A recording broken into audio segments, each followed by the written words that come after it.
Hi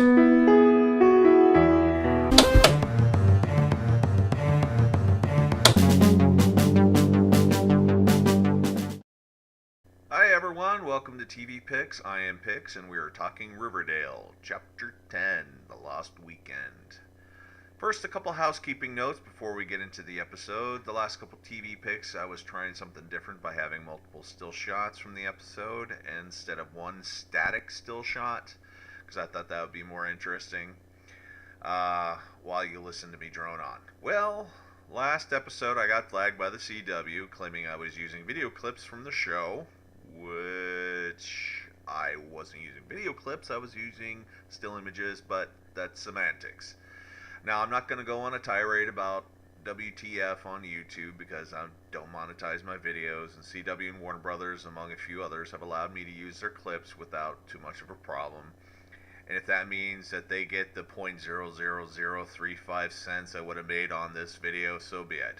Unlike another company that will go unnamed for blocking a video that used a 47-second clip with no audio. Oh, look, a fox. Getting back on track, I will continue using stills when I can to make my videos more interesting than they probably are, just not quite as many. I think I used 30 in the last video. I'm going to try to keep that down between 5 and 10 from now on. Where was I? Oh yeah, we're talking Riverdale, and we begin again with Jughead's voiceover with a montage of some crazy party. And oh my gosh, it quickly becomes apparent that the party montage is for Jughead's birthday, as Betty and Veronica want to throw him a party that he doesn't want, because he's never had one. Chuck, the coach's son, you remember him from that episode where Betty goes all psycho on him. He's back from being suspended, along with the other members of the football team. And he seems to be trying to be better because he apologized to Ethel, but I doubt it. We'll see. Veronica is investigating the possibility that the Blossom sent her dad to jail and challenges Cheryl to a dance-off. And I'm a bit conflicted here about... hold on one sec. Born in 94. Okay. Whew. Alright, the actresses are both in their 20s, so conflict resolved. Smut ahoy. Cheryl doesn't take losing well, so she teams up with Chuck to get revenge. Ugh. The gang surprises Jughead with a surprise party, and he seems less than thrilled. As the drama continues with Archie, who's been drinking because of his conflict with his parents finalizing their divorce, and Veronica's rising conflict against her mom. Plus, just before we can resolve Jughead's issue with his birthday, Cheryl and Chuck show up with what seems to be the entire high school, a couple kegs, and the party begins. And holy Jughead's dad shows up. Okay, wait. Alright. I'm sorry. Jughead's dad shows up, and within a minute, makes Jughead uncomfortable. Kevin's boyfriend, Joaquin, squirm, and Veronica flashes back to when she spotted him getting a payoff from her mom. Ooh, good times. Speaking of uncomfortable, Jughead confronts Betty about not respecting his wishes, and it doesn't quite escalate into a fight, but Jughead can't help himself by saying the wrong thing and possibly ending their relationship as boyfriend and girlfriend. Archie confronts Valerie, and she shuts him down by throwing a drink in his face, calling him a hot mess. Ouch.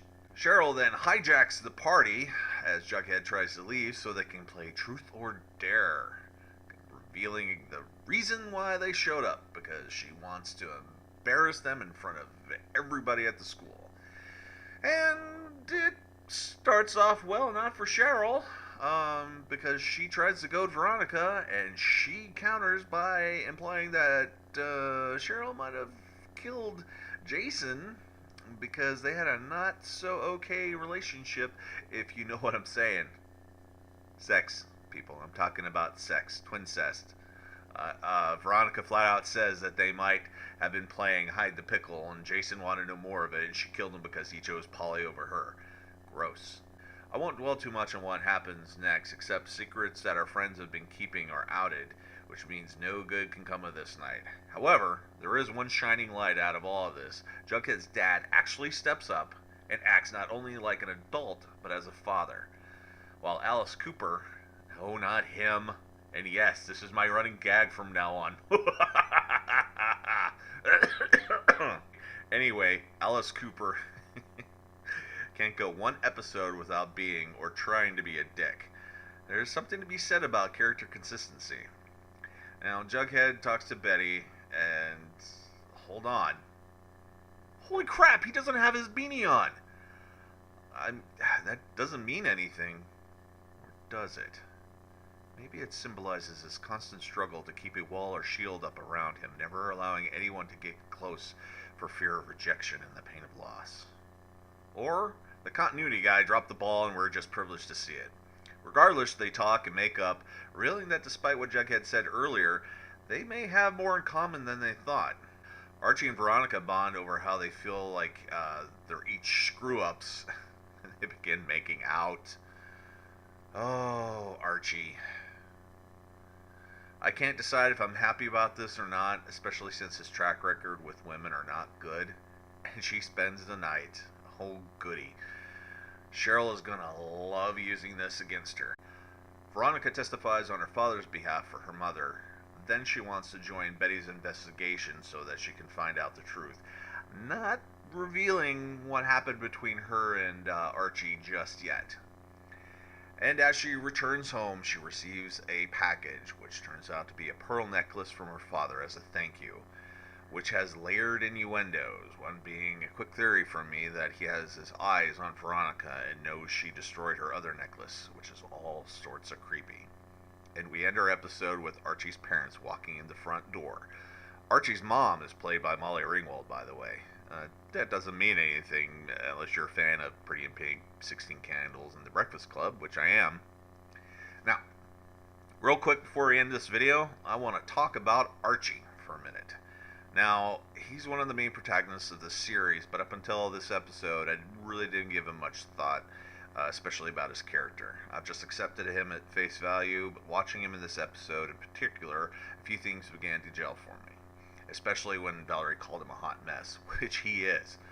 We've seen him carry on an affair with the teacher, begin a music career out of the blue, giving up advancing on the football team because of it, blowing up relationships, trying to be the good guy or friend, and sacrificing friends in the process. I think he's a good kid, just trying to figure himself out. He's just kind of messed up because of what he's been going through with his parents. But he's also at a disadvantage of being thrust into the complex dramas of the lives of the people he cares for, not the least of which are his dad, Betty, Jughead, Veronica, or even Cheryl Blossom. He's flawed, and he makes mistakes, some small, some having huge consequences, but by God, he's far more complicated than his comic counterpart and more like a real teenager. He's the kind of character that I can invest in, and I'm rooting for him to succeed, despite all the groaning that comes inevitably by watching him fail, or at least make mistakes. Now, I've been hooked since episode 1, and I look forward to each episode every week. Thank you, CW. Good job. Anyway, folks, that'll do it for this week. I'll see you next week with Chapter 11, To Riverdale and Back Again. Pix, signing out.